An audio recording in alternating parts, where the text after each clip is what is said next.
Welcome to 360 Tamil. இன்னைக்கு இந்த வீடியோல நம்ம எந்த படத்தோட எக்ஸ்பிளனேஷன் பத்தி பார்க்க போறோம்னா, தமிழ்ல இந்த வருஷம் வெளியான நியதி அப்படின்ற கிரைம் த்ரில்லர் படத்தை பத்தி தான் பார்க்க போறோம். உங்க எல்லாருக்குமே கண்டிப்பா இந்த படம் பிடிக்கும் நம்புறேன். இந்த படத்துல நம்ம ஹீரோ ஒரு கொலை கேஸ்ல மாட்டிக்கிறாரு. இவர் தான் அந்த கொலையை பண்ணாரா இல்ல வேற யாராவது பண்ண கொலையில இவர் மாட்டிக்கிட்டாரா அப்படின்றது போக போக நமக்கு புரியும். கண்டிப்பா இந்த படம் உங்க எல்லாருக்குமே பிடிக்கும் நம்புறேன். இந்த படத்தோட எக்ஸ்பிளனேஷன் குள்ள போறதுக்கு முன்னாடி இந்த வீடியோக்கு ஒரு லைக் போடுங்க. அது மூலியமா இந்த வீடியோ இன்னும் நிறைய பேர்கிட்ட கொண்டு போய் சேர்க்கப்படும். இப்ப டைம் வேஸ்ட் பண்ணாம நம்ம நேரடியா எக்ஸ்பிளனேஷன் குள்ள போயிடலாம். படத்தோட ஸ்டார்டிங் சீனே ஒரு டிடெக்டிவ் ஏஜென்சியை நமக்கு காட்டுறாங்க. இந்த இடத்துல எட்டு மாதிரி ஒரு நபர் இருக்காரு. அவரை பார்த்து பேசுறதுக்காக ஒரு ஹஸ்பண்டும் ஒய்ஃபும் வந்திருக்காங்க. அவங்களோட பிரச்சனையெல்லாம் பரபரப்பா அவர்கிட்ட சொல்லிட்டு இருக்காங்க. இந்த பாஸுக்கு கீழே ஒரு பொண்ணு ஒரு பையன் வேலை பாக்குறாங்க. பொண்ணோட பேரு திவ்யா, பையனோட பேரு செலியன் அப்படின்றது. செலியன் தான் இந்த படத்தோட ஹீரோவா இருப்பாரு. இப்பதான் ஹீரோ ஆபீஸ்க்கு வராரு. சார் உங்களுக்கு முன்னாடியே வந்துட்டாரு அப்படின்ற மாதிரி அந்த பொண்ணு சொல்லிட்டாங்க. சாரோட கார்லாம் பார்க்கலையே, என்ன பொய் சொல்றியா அப்படின்ற மாதிரி கேட்கிறாரு. கார் ரிப்பேரா, அதனால பைக்ல தான் இன்னைக்கு வந்தாரு அப்படின்ற மாதிரி இவங்களும் சொல்றாங்க. உள்ள ஹஸ்பண்டோ ஒய்ஃபோ இருக்க மாதிரி இருக்கு. என்ன கேஸ்ன்ற மாதிரி ஹீரோ கேட்கிறாரு. திவ்யா இவங்களுக்கு தெரிஞ்சதை சொல்ல ஆரம்பிக்கிறாங்க. இந்த ஒய்ஃபை பொறுத்த வரைக்கும் காலேஜ் டைம்ல ஒரு பாய் ஃப்ரெண்ட் இருந்திருப்பாரு. இப்ப எல்லாம் முடிஞ்சு இவங்க கல்யாண வாழ்க்கையில இருக்காங்க. ஆனா இப்ப அந்த பாய் ஃப்ரெண்ட் இருக்காரு பாத்தீங்களா, இவங்களுக்கு லெட்டர்லாம் போட்டு தொல்லை பண்ணிட்டு இருக்காரு. அதுக்காக தான் கன்சல்ட் பண்றதுக்காக பாஸை பார்க்கறதுக்கு வந்திருக்காங்கன்னு சொல்றாங்க. இந்த சமயம் ஹஸ்பண்ட் வெளியே வந்துடுறாரு. ஏன்னா அந்த பாஸ் ஒய்ஃப் கிட்ட மட்டும் தனியா பேசணும் அப்படின்ற மாதிரி சொல்லியிருப்பாரு. இதனால ஹீரோ இருக்காருல, வாங்க சார் உட்காருங்கன்ற மாதிரி உட்கார வைக்கிறாரு. இப்ப லைட்டா இந்த கேஸ் சம்பந்தமா அவர்கிட்ட பேசவும் ஆரம்பிக்கிறாரு. ஏன் போலீஸ் கிட்ட போலன்னு கேட்கிறாரு. போலீஸ் கிட்ட போனா பேர் கெட்டு போயிடும்ல, அதனால தான் அப்படின்ற மாதிரி இவர் சொல்லிட்டாரு. சரி, லெட்டர்ல ஹேண்ட் ரைட்டிங் இருந்ததுல, அந்த ஹேண்ட் ரைட்டிங் இதுக்கு முன்னாடி பாத்திருக்கீங்களான்னு ஹீரோ கேட்கிறாரு. இல்ல, எல்லாமே டைப் பண்ண லெட்டர் தான், ஹேண்ட் ரைட்டிங் வச்சு எதுவுமே கண்டுபிடிக்க முடியலன்னு சொல்லிட்டாரு. சரி, உங்க ஒய்ஃபு கிட்ட உங்களுக்கு என்ன பிடிக்கும்னு ஹீரோ கேட்கிறாரு. ரொம்ப அமைதியா இருப்பா, அதுதான் எனக்கு ரொம்ப பிடிக்கும் அப்படின்ற மாதிரி சொல்லிட்டாரு. சரி, பிடிக்காதுன்னா என்ன அப்படின்ற மாதிரி கேட்கிறாரு. மாடர்னா இருக்க மாட்டா, அதே மாதிரி யார் கூடயும் மிங்கிள் ஆக மாட்டா, அதான் எனக்கு பிடிக்காது அப்படின்ற மாதிரி இவர் சொல்லிட்டு இருக்காரு. இந்த மாதிரி இவர் சொல்லிட்டு இருக்கும் போதே ஒய்ஃப் வெளியே வந்துடுறாங்க. அவர் உங்களை பேசுறதுக்காக கூப்பிடுறாரு அப்படின்ற மாதிரி சொல்லிட்டாங்க. இதனால ஹஸ்பண்ட் கிளம்பிடுறாரு, ஒய்ஃப் இங்க இருக்காங்க. இப்ப ஹீரோ ஒய்ஃபு கிட்டயும் பேசலான்ற மாதிரி பேச ஆரம்பிக்கிறாரு. காலேஜ் டைம்ல ஒருத்தரை லவ் பண்ணிருக்கீங்கல்ல, அவரை ஏன் கல்யாணம் பண்ணல அப்படின்னு கேட்கிறாரு. இல்ல, ரெண்டு பேரோட வீட்லயும் ஏத்துக்கல, அதனால தான் நாங்க ரெண்டு பேருமே மியூச்சுவலா பேசி பிரிஞ்சிட்டோம் அப்படின்ற மாதிரி சொல்லிட்டாங்க. உங்களோட எக்ஸ் இந்த லெட்டர் போட்டிருக்க வாய்ப்பு இருக்குன்னு நினைக்கிறீங்களான்னு கேட்கிறாரு. என் எக்ஸ் அப்படி பண்ணிருக்க வாய்ப்பு இல்ல, ஏன்னா என் கல்யாணம் நடக்கும் போதே நிறுத்தணும்னு நினைச்சிருந்தா நிறுத்தி இருக்கலாம், அவர் அந்த மாதிரிலாம் பண்ணல அப்படின்ற மாதிரி சொல்லிட்டாங்க. சரி, உங்க ஹஸ்பண்ட் கிட்ட என்ன பிடிக்கும்னு கேட்கிறாரு. இவங்க பிடிச்ச விஷயத்தெல்லாம் சொல்லிட்டு இருக்காங்க. சரி, பிடிக்காததுன்னா என்னன்னு கேட்கிறாரு. இவங்க என்ன சொல்லிட்டாங்கன்னா, அவரோட பொருள்ல கை வச்சா அவருக்கு சுத்தமா பிடிக்காது அப்படின்ற மாதிரி சொல்லிட்டாங்க. ஆக்சுவலா இவங்க போன் எடுக்க ட்ரை பண்ணாங்கன்னா அதெல்லாம் அவருக்கு சுத்தமா பிடிக்காது, அதை பத்தி எல்லாம் சொல்லிட்டு இருக்காங்க. இதெல்லாம் கேட்கிற ஹீரோக்கு லைட்டா ஹஸ்பண்ட் மேல டவுட் வருது. 3 லெட்டர் கிடைச்சிருக்கும் இது வரைக்கும். அந்த 3 லெட்டரையும் முதல்ல அந்த ஹஸ்பண்ட் தான் பார்த்திருப்பாரு. அந்த 3 லெட்டரையும் உங்க ஹஸ்பண்டே கூட வச்சிருக்க வாய்ப்பு இருக்கு. நீங்க மாடர்னா இல்லன்றது அவருக்கு ஒரு குறையா தான் தெரியுது. மாடர்னா இருக்க வேற ஒரு பொண்ணு கூட அவருக்கு அஃபேர் கூட ஏற்பட்டிருக்க வாய்ப்பு இருக்கு. அப்படி இருக்கும் போது நீங்க இடைஞ்சலா இருப்பீங்க. நார்மலா இந்த விஷயத்த சொன்னா நீங்க ஃபேமிலி மூலியமா பிரச்சனை பண்ண வாய்ப்பு இருக்கு. அதனால உங்க சைடு பிளேம் பண்றதுக்காக கூட இந்த மாதிரி அவர் பண்ணிருக்க வாய்ப்பு இருக்குன்னு சொல்லிட்டாரு. இதெல்லாம் யோசிச்சு பார்க்கும்போது இவங்களுக்கும் அந்த டவுட் வருது. இவங்களும் கோவமா ரூம்குள்ள வந்துடுறாங்க. நீங்க தான் அந்த லெட்டரை வச்சீங்களான்னு கேக்குறாங்க. இவர் சட்டுன்னு என்ன சொல்றதுன்னு தெரியாம முடிக்கிறாரு. இப்ப ரெண்டு பேருமே சண்டை போட்டுக்கிட்டே அங்க இருந்து கிளம்பி போயிடுறாங்க. இது எல்லாமே ஹீரோவோட வேலைன்றது பாஸுக்கு தெரிஞ்சிருது. எதுக்காக இந்த மாதிரி பண்ண அப்படின்ற மாதிரி ஹீரோ மேல பயங்கரமா கோவப்படுறாரு. எனக்கு அந்த விஷயம் தெரியாதுன்னு நினைக்கிறியா? எனக்குமே ஹஸ்பண்ட் தான் அந்த லெட்டர்லாம் வச்சாருன்றது தெரியும். நமக்கு தெரிஞ்ச விஷயத்த உடனே சொன்னோன்னு வச்சுக்கோ, தேவையில்லாம அவங்களுக்குள்ள இதை வச்சு பெரிய பிரச்சனை வரும். நம்ம பொறுமையா தான் எடுத்து இந்த விஷயத்த புரிய வச்சிருக்கணும். அதுக்குள்ள அவசரப்பட்டுட்ட. உன் அப்பாவும் நானும் சேர்ந்து வேலை பார்த்தோம், அதனால மட்டும்தான் உனக்கு இந்த இடத்துல வேலை தந்திருக்கேன். மற்றபடி நீ இந்த மாதிரி பண்றது எனக்கு சுத்தமா பிடிக்கல அப்படின்ற மாதிரி திட்டிட்டு இங்க இருந்து கிளம்பிடுறாரு. என்ன சார் இப்படி திட்டிட்டு போறாரு அப்படின்ற மாதிரி திவ்யா கேக்குறாங்க. இது என்ன புதுசா, எனக்கு பழகிருச்சு அப்படின்ற மாதிரி இவரும் சொல்லிட்டாரு. இப்ப சிவகுமார் அப்படின்ற ஒரு பெரியவர் இந்த இடத்துக்கு வராரு. இவங்களும் என்ன விஷயம்னு கேக்குறாங்க. இவரை பொறுத்த வரைக்கும் காயத்ரின்னு ஒரு பொண்ணு இருக்காங்க. அவங்க லைப்ரரியில வேலை பார்க்குற ஒரு நபரை லவ் பண்ணிருக்காங்க. அதை பத்தி அப்பா கிட்ட சொல்லியிருக்காங்க. இவர் அந்த பையனை பத்தி முதல்ல விசாரிச்சுப்போம் அப்படின்ற மாதிரி யோசிக்கிறாரு. அந்த பையனை பத்தி தான் விசாரிச்சு சொல்லணும் அப்படின்ற மாதிரி போட்டோவை காட்டுறாரு. இந்த பையன் பேரு சதீஷ் அப்படின்ற மாதிரிலாம் சொல்றாரு. நானே கூட விசாரிச்சிருப்பேன், ஆனா ஒரு வாரமா இந்த பையன் காலேஜுக்கே வரலையா, அதான் எனக்கு குழப்பமா இருக்குன்ற மாதிரி சொல்றாரு. சரி சார், உங்க டீட்டெயில் எல்லாம் கொடுத்துட்டு போங்க, நான் பாத்துக்கிறேன்ற மாதிரி ஹீரோ சொல்றாரு. திவ்யாவும் நோட் பண்ணி வச்சுக்கிறாங்க. ஹீரோ வேலை பார்த்துட்டு இருக்கும் போது பாஸ் கிட்ட இருந்து கால் வருது. ஒரு இடத்துல திருட்டு கேஸ் நடந்திருக்கு, அங்க இன்ஸ்பெக்டர் இருப்பாரு, நீயும் உடனே அந்த ஸ்பாட்டுக்கு போன்ற மாதிரி சொல்லிட்டாரு. சரின்ற மாதிரி ஹீரோவும் கிளம்பி அந்த இடத்துக்கு வந்துடுறாரு. அந்த வீட்டுல திருட்டு போயிருக்கு. இவரும் அந்த இடத்த அனலைஸ் பண்ணிட்டு இருக்காரு. இன்ஸ்பெக்டரை பார்ப்போம் அப்படின்ற மாதிரி பால்கனில இருக்க இன்ஸ்பெக்டரை பார்க்கறதுக்காக வந்திருக்காரு. சார், நான் விசாரிக்கிறதுக்காக வந்திருக்கேன் அப்படின்ற மாதிரி அவர்கிட்ட சொல்லிட்டாரு. நீ விசாரிக்கிறதுக்கு வந்திருக்கேன்னா நாங்க எதுக்கு வந்திருக்கோம் அப்படின்ற மாதிரி இன்ஸ்பெக்டர் பதிலுக்கு கோவமா பேசுறாரு. நம்மளுக்கு விசாரிக்க தெரியாதுன்னு இவனுங்களை வேற அனுப்பி விட்டுறாங்க அப்படின்ற மாதிரி உள்ளுக்குள்ள புலம்புறாரு. ரெண்டு பேருமே சேர்ந்த மாதிரி கொஞ்ச நேரம் அனலைஸ் பண்ணி பாக்குறாங்க. இன்ஸ்பெக்டர் அங்க இருந்து கிளம்ப ஆரம்பிச்சிடுறாரு. இப்ப ஹீரோவோட பாஸ் கிட்ட ஏசிபி பேசிட்டு இருக்காரு. அந்த ஏரியால ஏற்கனவே 2 திருட்டு நடந்திருக்கும், இப்ப 3வது திருட்டும் நடந்துருச்சு அப்படின்ற மாதிரிலாம் சொல்லிட்டு இருக்காரு. இவங்க 2 பேர் பேசிட்டு இருக்கும்போது கரெக்டா இன்ஸ்பெக்டர் வந்துடுறாரு. இதுக்கு முன்னாடி 2 திருட்டு நடந்தது பாத்தீங்களா சார், அதே பேட்டர்ன்ல தான் இந்த திருட்டும் நடந்திருக்கு. சத்தம் வராம பூட்டை உடைச்சிருக்காங்க, உள்ள இருக்க எல்லா பொருளையும் தூக்கி இருக்காங்க அப்படின்ற மாதிரிலாம் சொல்லிட்டு இருக்காரு. இந்த சமயம் தான் ஹீரோ இந்த ஸ்பாட்டுக்கு வராரு. ஹீரோ அப்சர்வ் பண்ணதை பத்தி ஏசிபி கேக்குறாரு. ஹீரோ கொஞ்சம் வித்தியாசமா சொல்றாரு. இதுக்கு முன்னாடி நடந்த 2 திருட்டை பத்தி எனக்கு தெரியல, ஆனா இந்த திருட்டை வீட்டுல இருக்க யாரோ ஒருத்தர் தான் பண்ணிருக்காங்கன்னு சொல்லிட்டு, எதை வச்சு அப்படி சொல்றீங்கன்ற மாதிரி எல்லாருமே கேக்குறாங்க. பூட்டை உடைக்கும் போது கதவுல டேமேஜ் ஏற்படும் பாத்தீங்களா, அந்த மாதிரி டேமேஜ் ஏற்பட்டிருக்காது. சாவியை வச்சுதான் இந்த பூட்டை ஓபன் பண்ணிருக்காங்க. அதுக்கப்புறம் பூட்டை உடைக்கணும்ன்றதுக்காக உள்ள இருக்க ஒரு இடத்துல தான் உடைச்சிருக்காங்க. அதுக்கான தடயம் கிடைச்சிருக்கு அப்படின்ற மாதிரி சொல்லிட்டு, இந்த ஆங்கிள் இந்த கேஸை விசாரிக்கணும் அப்படின்ற மாதிரி ஏசிபியை முடிவு பண்ணிடுறாரு. இதெல்லாம் கவனிக்கிற இன்ஸ்பெக்டருக்கு ஹீரோ மேல கோவமா இருக்கு. சரி சார், நான் விசாரிக்க போறேன்ற மாதிரி இங்க இருந்து கிளம்புறாரு. ஹீரோவோட பாசம் காரை எடுக்கிறதுக்காக வராரு. பார்த்தா இன்னும் கார் வேலை முடியல அப்படின்ற மாதிரி அங்க இருக்கவர் சொல்லிட்டாரு. நைட்டுக்குள்ள முடிச்சு தந்துடுறேன்னு சொல்லிட்டாரு. உன்னை நம்ப முடியாது, இவன் இங்கே இருந்து வாங்கிட்டு வந்துருவான் அப்படின்ற மாதிரி ஹீரோ கிட்ட இந்த வேலையை கொடுத்துட்டு கிளம்பி போயிடுறாரு. இப்ப ஹீரோவும் காரெல்லாம் ரிப்பேர் பண்ணி முடிச்சோன்னா அதை எடுத்துட்டு கிளம்ப ஆரம்பிக்கிறாரு. இந்த மாதிரி வந்துட்டு இருக்கும் போது போன் எல்லாம் யூஸ் பண்றாரு. அப்ப தெரியாதனமா ஒருத்தன் நடுவுல வந்துடுறான், அவனை இடிச்சிடுறாரு. அவசரப்பட்டு இடிச்சுட்டுமே அப்படின்ற மாதிரிலாம் இந்த இடத்துல பதட்டப்படுறாரு. சரி செக் பண்ணுவோம் அப்படின்ற மாதிரி பக்கத்துல வந்து செக் பண்ணி பாக்குறாரு. மூச்சு இல்லன்றது தெரிய வருது. இது தெரிஞ்சோட ஹீரோ ரொம்ப பயந்துடுறாரு. யாராவது பாக்குறதுக்குள்ள கார் டிக்கில போட்டுருவோம் அப்படின்ற மாதிரி கார் டிக்கில போட்டுறாரு. எங்கேயாவது போய் டிஸ்போஸ் பண்ணிடலாம் அப்படின்ற மாதிரி யோசிக்கிறாரு. ஹீரோ கார்ல வந்துட்டு இருக்கும் போது வழியில தான் இன்ஸ்பெக்டர் ஒவ்வொரு வண்டியா செக் பண்ணிட்டு இருக்காரு. ஹீரோ தான் கார்ல இருக்காருன்னு தெரிஞ்சோன்னா இந்த காரை நிறுத்த சொல்லிடுறாரு. இந்த நேரத்துல எங்கடா போயிட்டு இருக்க அப்படின்ற மாதிரிலாம் கேட்கிறாரு. ஏற்கனவே ஹீரோ மேல கோவம் இருக்குல்ல, அதனால தான் இந்த மாதிரி பேசுறாரு. சரி வண்டியை விட்டு இறங்கு, காரை செக் பண்ணும் அப்படின்னு சொல்லிட்டாரு. செக் பண்ணா மாட்டிப்போன்னு ஹீரோ பயப்படுறாரு. காரெல்லாம் எதுக்கு செக் பண்ணும் அப்படின்ற மாதிரி பதிலுக்கு பேசுறாரு. இவங்க 2 பேருமே மாத்தி மாத்தி இந்த இடத்துல ஆர்கியூலாம் பண்ணிட்டு இருக்காங்க. அப்பதான் ஏசிபி கார்ல இந்த இடத்துக்கு வராரு. எதுக்கு தேவையில்லாம அவர்கிட்ட ஆர்கியூ பண்ணிட்டு இருக்க, நீ காலையிலேயே அவர்கிட்ட கோவமா நடந்துகிட்டது எனக்கு தெரியும். அவரோட ஹெல்ப்லாம் நமக்கு தொடர்ச்சியா தேவைப்படும், தேவையில்லாம பகச்சுக்காத, அனுப்பி விடு அப்படின்ற மாதிரி சொல்றாரு. இதனால வேற வழி இல்லாம இன்ஸ்பெக்டரும் போக சொல்லி சொல்றாரு. இப்ப ஹீரோ கார் எடுத்துட்டு இங்க இருந்து கிளம்புறாரு. அப்படி கிளம்பி போகும்போது தான் கார் டிக்கில ஏதோ இருக்க மாதிரி இன்ஸ்பெக்டருக்கு தெரியுது. கண்டிப்பா கார் டிக்கில ஏதோ இருக்கு, நம்ம ஃபாலோ பண்ணோம் அப்படின்ற மாதிரி பைக் எடுத்துட்டு வேகமா ஹீரோவை ஃபாலோ பண்ண ஆரம்பிக்கிறாரு. ஹீரோ கார்ல வந்துட்டு இருக்கும் போது இன்ஸ்பெக்டர் ஃபாலோ பண்றதை கவனிக்கிறாரு. இவன் வேற ஃபாலோ பண்றானே, என்ன பண்றது அப்படின்ற மாதிரி யோசிக்கிறாரு. அவர் புடிச்சிட்டா தேவையில்லாத பிரச்சனை இல்ல, அதனால வேணும்ட்டே காரை செம்ம வேகமா ஓட்டுறாரு. அவருக்கு ஆட்டம் காமிச்சு ஒரு இடத்துல இவர் மறைஞ்சிடுறாரு. எங்க போனான்னு தெரியாம இன்ஸ்பெக்டரும் முடிக்கிறாரு. ஹீரோ இருக்கார்ல, காட்டு பகுதிக்குள்ளதான் நுழைஞ்சிருக்காரு. ஹீரோவும் குழி தோண்டி புதைச்சிடலாம் நினைக்கிறாரு. இப்ப பாடியை கொண்டு வந்து அந்த குழிக்குள்ள போடுறாரு. அப்பதான் அந்த நபரோட ஃபேஸையே பாக்குறாரு. காலையில சிவகுமார்னு ஒருத்தர் வந்தாரு பாத்தீங்களா, சதீஷ்ன்ற நபரை பத்தி விசாரிக்க சொல்லியிருப்பாரு. அந்த சதீஷோட பாடியா தான் இது இருக்கும். ஐயோ சதீஷை தான் கொண்டுட்டுமா அப்படின்ற மாதிரி இவரும் யோசிக்கிறாரு. சரி புதச்சிட்டு கிளம்புவோம் அப்படின்ற மாதிரி புதச்சிட்டு இவரும் வேகமா இங்க இருந்து கிளம்புறாரு. ஹீரோ கார்ல வந்துட்டு இருக்கும் போது இன்ஸ்பெக்டர் இருக்காரு பாத்தீங்களா, இவரோட காரை வந்து மறைக்கிறாரு. இவரோட காரை செக் பண்ணோம் அப்படின்ற மாதிரி வேகமா டிக்கியை ஓபன் பண்ணி செக் பண்றாரு. பார்த்தா எதுவுமே உள்ள இல்ல. நம்ம எதையோ பார்த்துமே அப்படின்ற மாதிரிலாம் இந்த இடத்துல யோசிக்கிறாரு. இந்த ரோட்ல ஹீரோவை தேடி இருப்பாரு. கொஞ்ச நேரமா ஹீரோ கண்ணிலே பட்டிருக்க மாட்டாரு. நீ ஏதோ தப்பு பண்றேன்னு எனக்கு தெரியுது, ஆதாரம் மட்டும் உனக்கு எதிராக சிக்கட்டும், உன்னை கவனிச்சுக்கிறேன் அப்படின்ற மாதிரி இன்ஸ்பெக்டர் கோவமா இங்க இருந்து வண்டி எடுத்துட்டு கிளம்பிடுறாரு. இப்ப ஹீரோவும் சிவகுமாரை கான்டாக்ட் பண்ணி பேசணும்னு நினைக்கிறாரு. அதனால திவ்யா கிட்ட பேசுறாரு. திவ்யா என்ன சொல்றாங்கன்னா, அவர் ஃபேக்கா டீடைல் எல்லாம் கொடுத்துட்டு போயிருக்காரு சார், கான்டாக்ட் பண்ண முடியல அப்படின்ற மாதிரி சொல்றாங்க. ஹீரோக்கு ஒரு கான்ஸ்டபிள் ஃப்ரெண்ட் இருப்பாரு, அவர்கிட்ட இந்த விஷயத்தெல்லாம் சொல்லலாம் அப்படின்ற மாதிரி நடந்த எல்லா விஷயத்தையும் தெளிவா சொல்லிடுறாரு. அட பாவி, நீ ஆக்சிடென்ட் பண்ணோன்னே போலீஸ்க்கு இன்ஃபார்ம் பண்ணிருக்கலாம்ல, எதுக்காக இந்த மாதிரிலாம் பண்ணன்னு கேக்குறாரு. என்ன பண்றதுன்னு தெரியாம இப்படி பண்ணிட்டேன், இப்ப அந்த போலீஸ் வேற என் மேல குறியா இருக்காரு, என்ன பண்றதுன்னு தெரியல அப்படின்ற மாதிரி புலம்புறாரு. இப்ப ஃப்ரெண்டுக்கு வேலை வந்துருது, ஃப்ரெண்டு கிளம்பி போயிடுறாரு. ஹீரோ மட்டும் இருக்கும் போதுதான் ஒரு விஷயத்த கவனிக்கிறாரு. அந்த சிவகுமார் ஒரு மெடிக்கல் ஷாப்ல இருந்து மருந்தெல்லாம் வாங்கிட்டு போறாரு. இவர்கிட்ட பேசணும் அப்படின்ற மாதிரி ஹீரோவா வேகமா ஃபாலோ பண்றாரு. ஹீரோ ஃபாலோ பண்றாருன்னு தெரிஞ்சோன்னா அவர் வேகமா ஓடுறாரு. இப்போ ஒரு ஆட்டோல ஏறி கிளம்புறாரு. இவர் எதுக்காக நம்மள பார்த்து பயந்து ஓடுறாரு அப்படின்ற மாதிரி ஹீரோக்கு இந்த இடத்துல லைட்டா டவுட் வருது. இப்ப ஹீரோவும் திவ்யாவும் ஆபீஸ்ல வச்சு பேசிட்டு இருக்காங்க. அப்பதான் ஹீரோக்கு போன் கால் வருது. ஒரு மர்ம நபர் தான் கால் பண்றான். நீ பண்ணதை பத்தி எனக்கு தெரியும்னு சொல்றான். இதை கேட்கிற இவர் ஷாக் ஆயிடுறாரு. திவ்யா முன்னாடி பேச முடியாதுன்றதுக்காக கொஞ்சம் தள்ளி வந்துடுறாரு.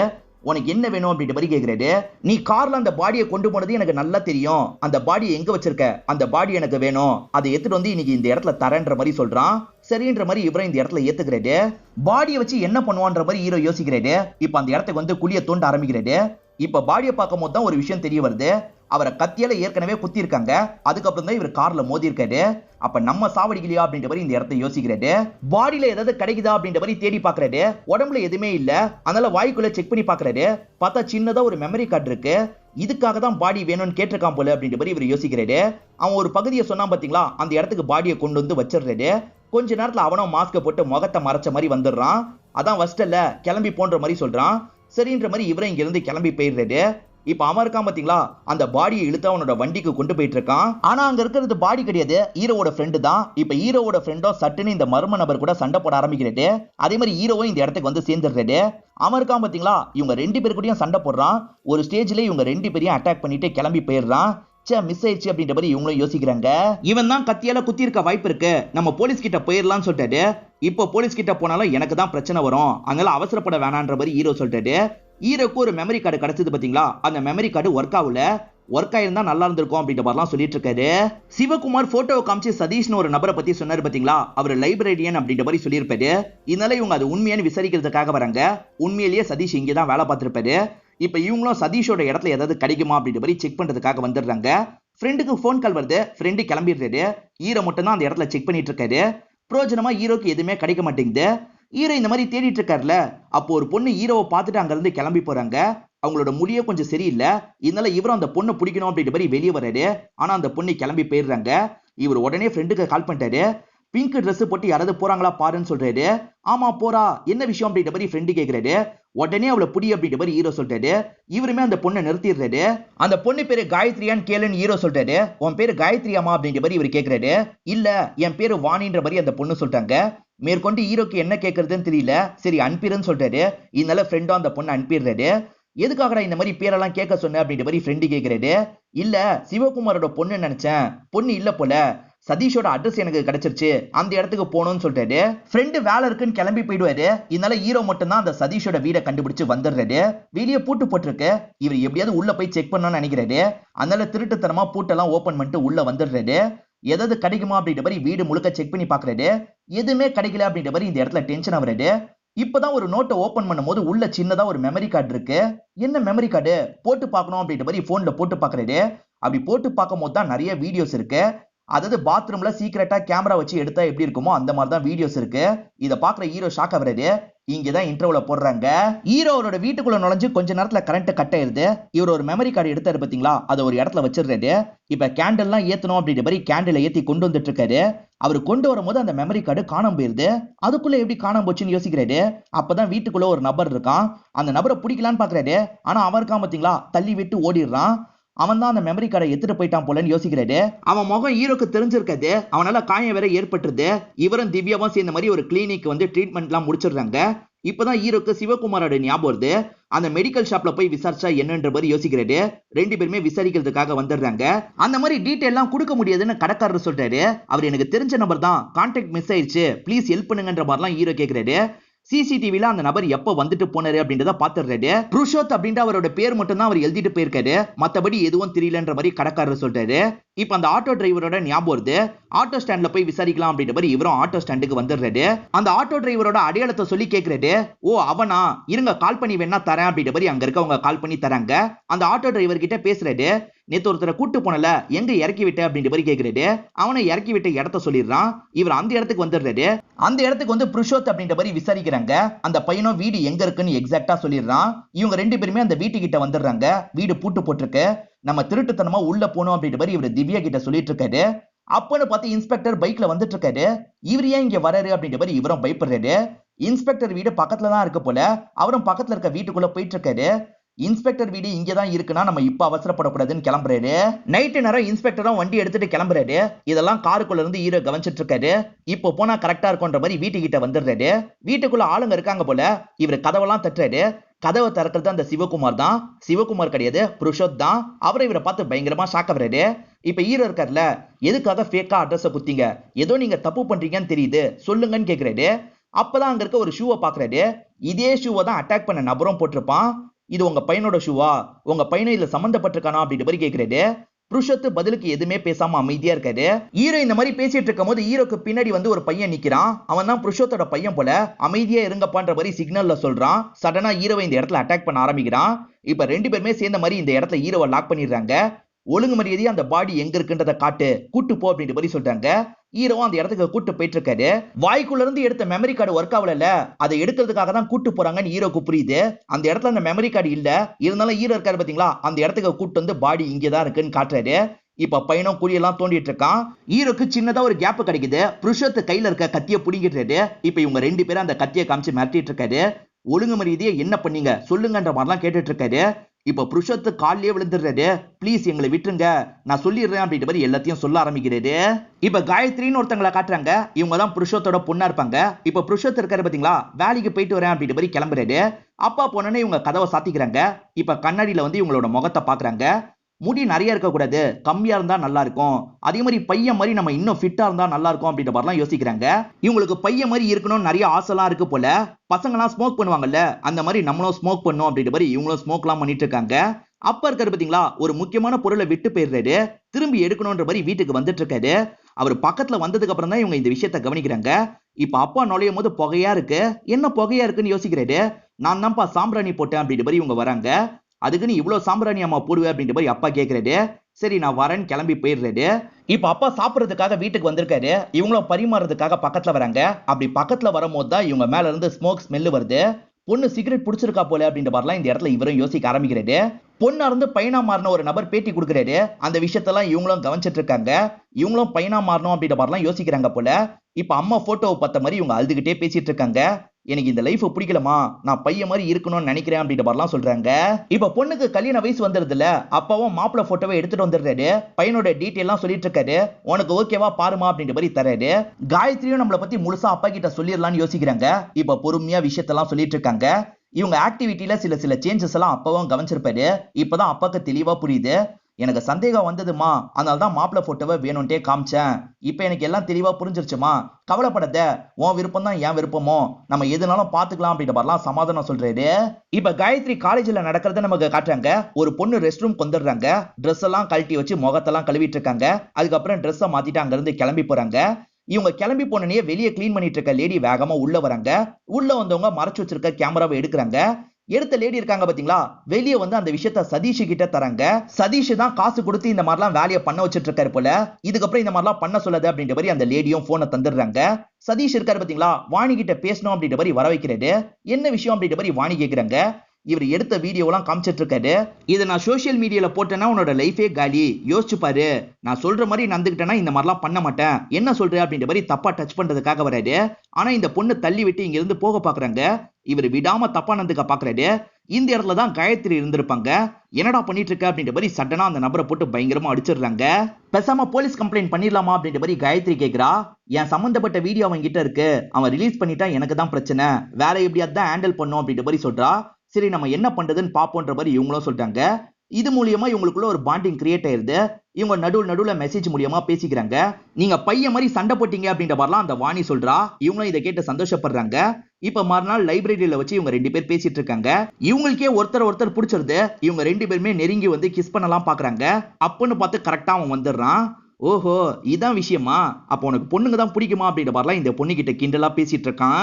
அவளை ஒழுங்கா விட்டு அப்படின்ற மாதிரிலாம் காயத்ரி சொல்றாங்க. ஆனா இவன் கேட்க மாட்டான். அந்த பொண்ணு கிட்ட தப்பா நடந்துக்கணும் அப்படின்ற மாதிரி வேகமா கையை பிடிச்சி இழுத்துட்டு போயிட்டு இருக்கான்.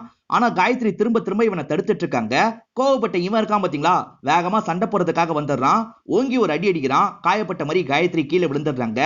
ஒரு அடி அடிச்சிட்டானா நீ பெரிய இவளா, இப்ப பாரு அப்படின்ற மாதிரி இவன் திரும்ப அடிச்சிட்டு இருக்கான். அங்க வச்சே காயத்ரி கிட்ட தப்பா நடந்துக்கிறான். அந்த விஷயத்தெல்லாம் வீடியோவும் எடுத்துடுறான். இப்ப அப்பா இருக்காரு பாத்தீங்களா, நைட்டு வேலையெல்லாம் முடிச்சுட்டு வீட்டுக்கு வராரு. பொண்ணை பார்க்கலாம் ரூம்க்கு வராரு. பொண்ணு போத்திட்டு படுத்துட்டு இருக்காங்க. என்னமாச்சுன்னு கேக்குறாரு. லைட்டா ஜுரம் அடிக்கிற மாதிரி இருக்குப்பா, ரெஸ்ட் எடுத்தா சரியா போயிடும் சொல்றாங்க. சரின்ற மாதிரி அப்பாவும் ரூம்க்கு வந்துடுறாரு. இப்ப அப்பா படுத்து தூங்கிட்டு இருக்கும் போது நைட்டு காலிங் பெல் அடிக்கிற சவுண்ட் கேக்குது. இந்த நேரத்துல யாருன்ற மாதிரி கதவை திறக்கிறாரு. வெளியூர்ல படிச்சிட்டு இருக்கா பையன் தான் ஊருக்கு வந்திருக்காரு. என்னடா இந்த நேரத்துக்கு வந்திருக்க அப்படின்ற மாதிரி அப்பா கேக்குறாரு. நிறைய குரூப்ல இந்த வீடியோ பரவிட்டு இருக்கு, இந்த குரூப்ல காயத்ரி தான் இருக்கான்ற மாதிரி இவர் வீடியோவை காட்டுறாரு. அவன் தான் வீடியோவை அப்லோட் பண்ணி விட்டுருக்கான் போல. அதை பாக்குற அப்பா பயங்கரமா ஷாக் ஆயிடுறாரு. என்ன பண்றதுன்னு தெரியாம ரெண்டு பேருமே முழிச்சிட்டு இருக்காங்க. சரி முதல்ல பொண்ணு கிட்ட பேசுவோன்ற மாதிரி அப்பா கதவை தட்டுறாரு. பார்த்தா அவங்க கதவை லாக் பண்ணிருக்காங்க. இப்ப அப்பாவும் தம்பியும் சேர்ந்த மாதிரி கதவை உடைச்சிட்டு உள்ள வந்துடுறாங்க. பார்த்தா அவங்க தூக்கு மாட்டி இறந்து போயிருக்காங்க. இதை பாக்குற இவங்க ரெண்டு பேருமே பயங்கரமா இந்த இடத்துல ஃபீல் பண்ணிட்டு இருக்காங்க. பிரச்சனை வரும்ன்றதுக்காக அந்த சதீஷும் தலைமறைவா மாறிடுவான். லீகலா ஏதாவது பண்ணலாம் அப்படின்ற மாதிரி இவங்க வாணியை வச்சு பேசிட்டு இருப்பாங்க. வாணி என்னால கம்ப்ளைண்ட்லாம் கொடுக்க முடியாது, ஏன்னா நிறைய பொண்ணுங்களோட வீடியோ அவன் கிட்ட இருக்கு, அவன் முட்டாள்தனமா எதாவது பண்ணிட்டா எல்லாருக்கும் பிரச்சனை அப்படின்ற மாதிரி சொல்லிட்டு இருக்காங்க. இதை வேற மாதிரி தான் டீல் பண்ணும் அப்படின்ற மாதிரி அப்பாவும் பையனும் யோசிச்சிருப்பாங்க. இவங்க ரெண்டு பேருமே சேர்ந்த மாதிரி அவனை தேடி இருப்பாங்க, ஆனா கண்டுபிடிச்சிருக்க முடியாது. இதனால தான் புருஷோத் இருக்காரு பாத்தீங்களா, ஹீரோ கிட்ட வந்து அவனை கண்டுபிடிக்கணும்னு சொல்லியிருப்பாரு. ஹீரோ இன்ஃபுளுன்ஸ் மூலியமா சீக்கிரமா கண்டுபிடிச்சிருவாரு, அது மூலியமா நம்ம கண்டுபிடிச்சிடலாம் தான் பிளான் போட்டிருப்பாங்க. ஆனா அதுக்கு முன்னாடியே பையன் இருக்காரு பாத்தீங்களா, அவனை கண்டுபிடிச்சிருப்பாரு. ஒரு இடத்துக்கு வா, எல்லாரோட வீடியோவையும் தந்துரு, எவ்வளவு காசுனாலும் தரேன்ற மாதிரி சொல்லியிருப்பாரு. அவனை காசெல்லாம் எடுத்துட்டு வந்திருக்கியா, இதுல எல்லா வீடியோவும் இருக்குன்ற மாதிரி அந்த மெமரி கார்டை தர வரான். ஆனா இவர் காசுலாம் கொண்டு வந்திருக்க மாட்டாரு. சடனா கத்தி எடுத்து இவனை அட்டாக் பண்ண பாக்குறாரு. இவனும் தடுத்து சண்டை போடுறான், இருந்தாலும் கத்தி குத்தா அவன் மேல விழுந்துருது. மெமரி கார்டு கிடைக்கூடாதுன்றதுக்காக வாயில போட்டுருவான். வேகமா அங்க இருந்து ஓடிட்டு இருப்பான். அப்படி ஓடிட்டு இருக்கும் போதுதான் ஹீரோ தெரியாதனமா கார்ல இடிச்சிருவாரு. நம்ம தான் ஆக்சிடென்ட் பண்ணிட்டோம் அப்படின்ற மாதிரி பயந்துருப்பாரு. இவனை டிஸ்போஸ் பண்ணோம் அப்படின்ற மாதிரி அங்க இருந்து கொண்டு போயிருப்பாரு. அந்த மெமரி கார்டுல நிறைய பொண்ணுங்களோட வீடியோ இருக்குல்ல, அவங்களுக்கு எந்த பாதிப்பும் வரக்கூடாதுன்றதுக்காக தான் அந்த மெமரி கார்டை எடுக்கிறதுக்காக இவங்க ரெண்டு பேருமே ட்ரை பண்ணிருப்பாங்க. இது எல்லாம் ஹீரோக்கு புரிஞ்சிருது. இவங்க பக்கம் நியாயம் இருக்கிறதா நினைக்கிறாரு. அந்த மெமரி கார்டு ஏற்கனவே ஒர்க் ஆகல, உங்களுக்கு எந்த பிரச்சனையும் இல்லைன்ற மாதிரி சொல்லிட்டு இருக்காரு. இங்க நடந்துட்டு இருக்க எல்லா விஷயத்தையும் ஒரு நபர் வீடியோ எடுத்துட்டு இருக்காரு. அது யாருன்னு பாத்தீங்கன்னா இன்ஸ்பெக்டரா தான் இருப்பாரு. இப்ப இன்ஸ்பெக்டரும் எனக்கு ஆதாரம் கிடைச்சிருச்சுன்னு சிரிச்சுக்கிட்டே அந்த இடத்துக்கு வராரு. ஹீரோ இருக்கார்ல, புரிஞ்சுக்கோ இவங்க மேல எந்த தப்பும் இல்ல, நீ என்ன பழி வாங்குற, நீ இவங்கள பழி வாங்காதன்னு சொல்லிட்டாரு. அதெல்லாம் எனக்கு தெரியாது, நீங்க 3 பேருமே தப்பு பண்ணிருக்கீங்க, உங்களுக்கு தண்டனை வாங்கி தராம விட மாட்டேன் அப்படின்ற மாதிரி அவர் சொல்றாரு. இவர்கிட்ட இருந்து போனை எப்படியாவது புடுங்கணும் அப்படின்ற மாதிரி புருஷோத்தோட பையன் ட்ரை பண்றான். பின்னாடியே இவங்க ரெண்டு பேருமே புடுங்கிறதுக்காக ட்ரை பண்றாங்க. ஆனா இன்ஸ்பெக்டர் இவங்க 3 பேரையும் தள்ளி விடுறாரு. இவர்கிட்ட கன் இருக்குல்ல, அதெல்லாம் காமிச்சு மிரட்டுறாரு. இந்த கேப்ல வேகமா அவரோட பைக் எடுத்துட்டு கிளம்புறாரு. கிளம்பிட்டாரு அப்படின்ற மாதிரி ஹீரோவை இந்த இடத்துல ஃபீல் பண்ணிட்டு இருக்காரு. அவர் டேர்னிங் திரும்பும் போது வேகமா வந்துட்டு இருக்க ஒரு காரை தெரியாதனமா இன்ஸ்பெக்டர் அடிச்சு தூக்கிடுது. இன்ஸ்பெக்டர் காயப்பட்ட மாதிரி விழுந்து கிடக்குறாரு. கார்ல வந்த பையனும் இன்ஸ்பெக்டர் இறந்து போயிட்டாரு போல, நம்ம எங்கேயாவது கொண்டு போய் டிஸ்போஸ் பண்ணிடலாம் அப்படின்ற மாதிரி கார் டிக்கிக்குள்ள போட்டுறான். ஹீரோ ஸ்டார்டிங் பண்ணாரு பாத்தீங்களா, அதுதான் இந்த பையன் பண்ணிட்டு இருக்கான். இப்ப ஹீரோ வேகமா அந்த ஸ்பாட்டுக்கு வந்துடுறாரு. அங்கதான் இன்ஸ்பெக்டரோட பைக் இருக்கு. அதே மாதிரி அந்த இடத்துல தான் இன்ஸ்பெக்டரோட போனும் விழுந்திருக்கு. அவர் எடுத்த வீடியோ இந்த போன்ல தானே இருக்கு, போன் கிடைச்சிருச்சு அப்படின்ற மாதிரி ஹீரோவும் இந்த இடத்துல கொஞ்சம் ரிலாக்ஸ் ஆகுறாரு. அப்படியே கட் பண்ணி அந்த இடத்த நமக்கு காட்டுறாங்க. இப்ப அவன் கார்ல போயிட்டு இருக்கும் போது இவர் இருக்காருல, கதவை தட்டிக்கிட்டே இருக்காரு. உயிரோட தான் இருக்காரு போல அப்படின்ற மாதிரி அந்த பையனும் காரை நிறுத்திட்டு டிக்கியோட கதை ஓபன் பண்றான். என்னடா சாவடிஸ்டன் டிஸ்போஸ் பண்றதுக்காக போயிட்டு இருக்கியா அப்படின்ற மாதிரி இன்ஸ்பெக்டர் பலார்னு ஒரு அறை விடுறாரு. இதோடய இந்த படத்தை நமக்கு முடிச்சிடுறாங்க. இந்த படம் உங்க எல்லாருக்குமே பிடிச்சிருக்கோம் நம்புறேன். இந்த வீடியோ உங்களுக்கு பிடிச்சிருந்ததுன்னா லைக் பண்ணுங்க, கமெண்ட் பண்ணுங்க, மறக்காம 360 தமிழ் சேனலை சப்ஸ்கிரைப் பண்ணுங்க. தொடர்ச்சியா இந்த மாதிரி வீடியோக்கள் வந்துகிட்டே தான் இருக்கும்.